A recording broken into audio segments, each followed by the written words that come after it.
మేడారం జాతర కోసం RTC special బస్సులను ఏర్పాటు చేయనుంది. ఈ నెల 28 నుంచి ఫిబ్రవరి 1 వరకు జరగనున్న మహా జాతరకు 25 నుంచి ప్రారంభించి ఫిబ్రవరి 1 వరకు టీజీఎస్ ఆర్టీసీ ప్రత్యేక బస్సులు నడవనున్నాయి.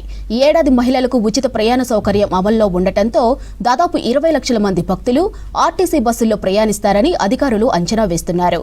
ఈ జాతర కోసం అన్ని జిల్లాలు, హైదరాబాద్ నుంచి మొత్తం 4000 ప్రత్యేక బస్ సర్వీసులు అందనున్నాయి. వరంగల్, కరీంనగర్, ఆదిలాబాద్, ఖమ్మం జిల్లా అలాగే హైదరాబాద్ నుంచి మొత్తం 51 ముఖ్య ప్రాంతాలను గుర్తించి అక్కడి నుంచి మేడారానికి ప్రత్యేక బస్సులు ఏర్పాటు చేశారు. అలాగే మేడారం వద్ద 50 ఎకరాల్లో టెంపరరీ బస్ స్టేషన్ ఏర్పాటు చేసినట్లు చెబుతున్న టీజీఎస్ ఆర్టీసీ ఎండీ నాగిరెడ్డితో కలిసి మరిన్ని వివరాలు హరిత అందిస్తారు. ఏషియాలోనే అతిపెద్ద కుంభమేళగా పిలిచే మన తెలంగాణ జాతర సమ్మక్క సారలమ్మ జాతర ప్రారంభం కాబోతుంది. అయితే దీనికి సంబంధించి ఆర్టీసీ సేవలను కూడా విస్తృతంగా నడిపేందుకు ప్లాన్స్ చేస్తున్నారు. అయితే తెలంగాణ వ్యాప్తంగా ఎన్ని బస్సులు ఆపరేట్ చేయబోతున్నారు అడిగి తెలుసుకుందాం. మనతో పాటు ఎండీ నాగిరెడ్డి సార్ ఉన్నారు. సార్, ముందుగా ఈ బతుకమ్మ కావచ్చు, సంక్రాంతి లాంటి పెద్ద ఫెస్టివల్స్ వచ్చినప్పుడు ఆర్టీసీ సేవలను ఎక్కువ వినియోగించుకుంటారు. ఇప్పుడు ఈ 2 yearsకి ఒకసారి వచ్చే మేడారం జాతరకు సంబంధించి ఆర్టీసీ ఎన్ని బస్సులు ఆపరేట్ చేయబోతున్నారు? పబ్లిక్ నుంచి డిమాండ్ ఎట్లా ఉండే అవకాశం ఉంది? ఈ 2026 మేడారంకి సంబంధించి 25వ తారీఖు నుంచి 1వ తారీఖు వరకు కూడా స్పెషల్ ఆపరేషన్స్ కండక్ట్ చేయడం జరుగుతుంది. ఈ మొత్తం స్పెషల్ ఆపరేషన్స్లో 4000 స్పెషల్ బస్సెస్ని మేము వినియోగిస్తాము. ఈ 4000 కూడా 51,000 ట్రిప్స్ని కండక్ట్ చేస్తారు. సో దీని ద్వారా 20 లక్షల మందిని ట్రాన్స్పోర్ట్ చేసేదానికి మనం ప్లాన్ చేసినాము. ఇది గత మేడారం 2024 తోటి పోలిస్తే అప్పుడు 16.8 లక్షల మంది మాత్రమే ట్రావెల్ చేసినారు ఆర్టీసీ ద్వారా. ఈసారి ఒక 20% ఎక్సెస్ ఉంటారని చెప్పేసి మనం భావిస్తున్నాం.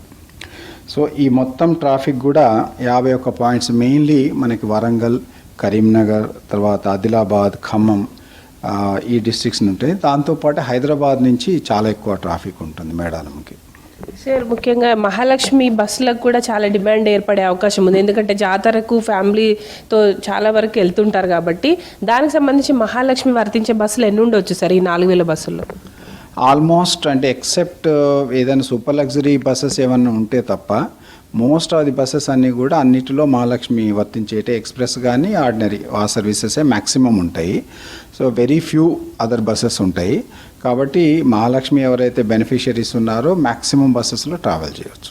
ఓకే సార్, అంటే మనకు ప్రధానంగా మేడారం జాతర చుట్టూ జరిగే ఈ పాయింట్స్ అన్ని ఎక్కడెక్కడ ఏర్పాటు చేశారు సార్? ఎన్ని పాయింట్స్ ఉంటాయి?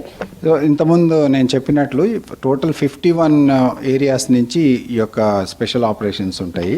ప్రధానమైనటువంటి డిస్ట్రిక్ట్స్ ఏంటంటే వరంగల్, కరీంనగర్ అంటే పాత కరీంనగర్, పాత Warangal, Adilabad and Khammam old districts నుంచి ఈ యొక్క 51 పాయింట్స్ ఉన్నాయి. దాంతోపాటు హైదరాబాద్ ఇక్కడి నుంచి మేజర్గా మనకి ట్రాన్స్పోర్టేషన్ ఉంటుంది. ఓకే సార్, అంటే ఇప్పుడు మనకు అదర్ ప్రైవేట్ ట్రావెల్స్ గద్దెల వరకు కూడా తీసుకెళ్ళలేని సిచ్యువేషన్లో ఆర్టీసీ బస్సు వెళ్తూ ఉంటాయి కదా సార్, ఆ పాయింట్కి దగ్గర మీరు ఎట్లాంటి ఏర్పాట్లు చేశారు? సిబ్బందిని ఎంతమందిని వినియోగించబోతున్నారు? ఇప్పుడు మనకి ఆర్టీసీలో ట్రావెల్ చేసే అడ్వాంటేజ్ ఏంటంటే ఆర్టీసీ బస్ దిగగానే క్యూ లైన్స్ ఉన్నాయి, దాదాపు 50 క్యూ లైన్స్ ఉన్నాయి. అక్కడి నుంచి డైరెక్ట్గా గద్దెల వైపుకు వెళ్ళేదానికి అవకాశం ఉంటుంది. సో ఆర్టీసీ బస్ స్టేషన్ ఏదైతే ఉందో మేడారంలో 50 ఎకరాల దాంట్లో పెట్టినాము.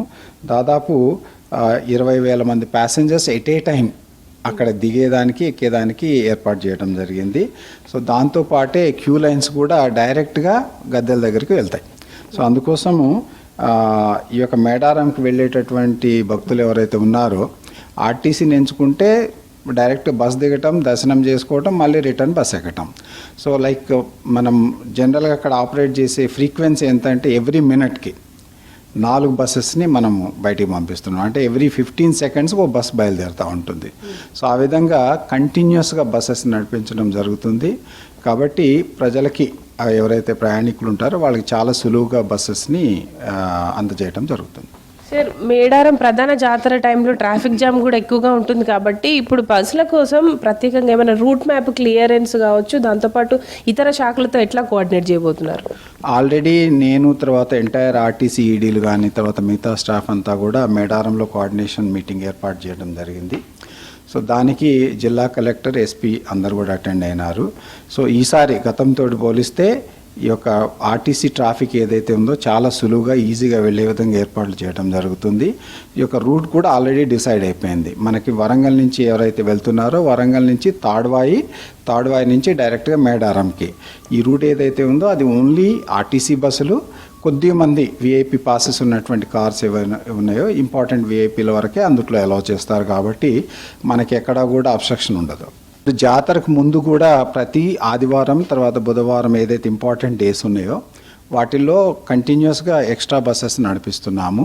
సో జాతర సమయం ప్రధానంగా 25వ తారీఖు నుంచి 1వ తారీఖు వరకు కూడా కంటిన్యూస్గా స్పెషల్ ఆపరేషన్స్ మనం కండక్ట్ చేస్తున్నాము.